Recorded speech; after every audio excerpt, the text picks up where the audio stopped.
অনেক অনেক বছর আগের কথা। এক গভীর জঙ্গলে থাকতো এক বাঘ আর এক শিয়াল।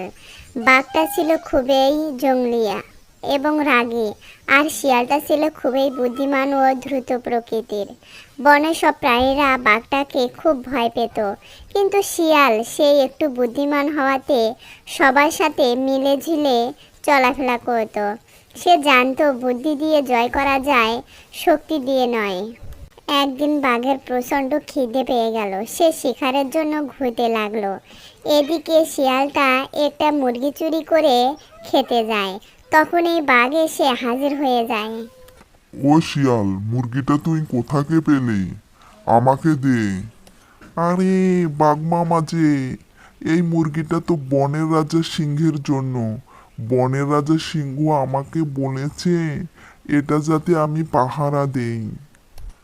কি বললি? সিংহের খাবার? আরে মামা, তুমি যদি এটা খাও তাহলে কিন্তু রাজার হাতে পড়বে। রাজার রাগ জানোই তো, তোমার জীবন শেষ করে দিবে। হ্যাঁ ভাগ্নে, তুমি ঠিকই বলেছ। তুমি ওটা নিয়ে যাও।